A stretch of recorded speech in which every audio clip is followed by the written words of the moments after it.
Right.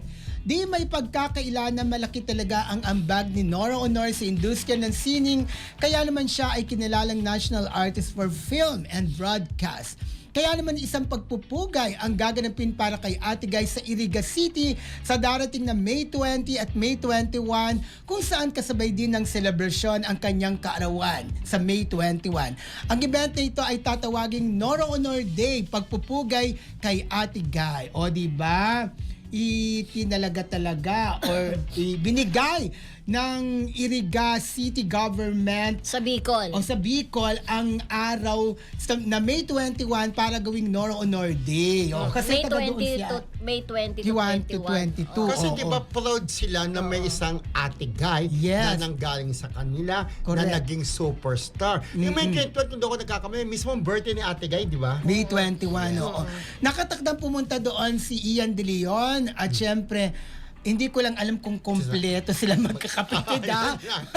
Basta ang alam ko, pupunta si Ian at may kasama siya mga kapatid. Hindi ko lang alam kung sino-sino ang mga yon. Sana, alam mo, kung may time ka lang, BFF, Oh. I guess, pupunta ka. At di ba? marami mga Kung may time Noranians ka, na dito pupunta. sa Manila at sa ibang lugar na pupunta doon sa Iriga para makiselebrate sa birthday ng ating namayapang superstar at national artist. Si Maricusi. Maricusi. Ay, Ay, sabay pa kayo. Sa tingin ko, pupunta yan si For Maricusi. sure. Yung kambal. Ay, kambal. Sigurado, for sure pupunta sila. Kung dahil- ikaw, kung maano lang yung schedule mo, hindi Oo. time, pupunta ka doon, di ba? Ako Of gusto ko course. sana pumunta eh. Kung gagastusan ako ng ticket. Oh, in fairness, gusto kong dumating kay Ate Siyempre, Guy. very proud ang Iriga kasi nagkaroon sila ng isang Nora Aunor na nanggaling sa kanila ang isang ang isang legend, Yes. di ba? Na pumanaw na hindi na natin kapiling. Marami daw activities na mangyayari. Siyempre, merong alam ko meron doon na maliit na museum kung daan nandun lahat ang memorabilia at saka mga iba pang mga trophies or mga magazine yata ng mga luma. Basta Ate Guy. memorabilia ni Ate Guy. Tapos may mga activities, may program, may variety show. Ano ba, BFF, naalala ko kasi nung bata ko, bumibili ako ng mga magazine kapag cover si Maricel. Ano yung isang magazine na talagang para lang kay Ate Guy? Yung Meron pag- kasing isang comics dati, ang Superstar. Superstar. Pero hindi, superstar talaga yung comics.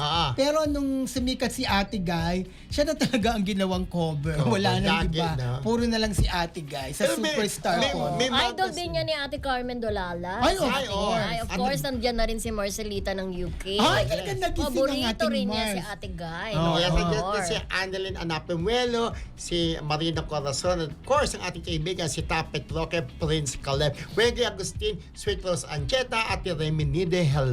And of course, binabati rin natin si Rachel Gesto, Hi, Rachel. Rachel Lucas, at gayon din kay Maria Teresa Sumayang, Eva Bautista, Emily Gomez, Mami Amores, hello! Yes, Mami Amores Dulce, di ba? Dulce Amor. Ay, si Ogie Narvaez. Dulce Amor. Friend, si Ogie Narvaez lagi rin nanonood, tsaka si Josh Josh Mercado. Mercado. Hello, mga kasama natin sa press at sa Abante. At syempre, lagi rin nanonood ang ating premiadong entertainment Yes. writer, entertainment journalist, si Tito Ronald Constantino. Yes, Hello ay Tito po. Ronald at si Magaling Git ka, Liana, Git. di ba? Yes, get well soon, Eva Tito Ronald. Bautista, nanonood rin, Ate Alice Lopez, hello. Lorna Anselmo, Emily Gomez, hello, mga friendship. Laging nanonood kahit anong oras tayo. Kaya thank you very much. Ate Okay. Lorna Anselmo, hello. Tita Alice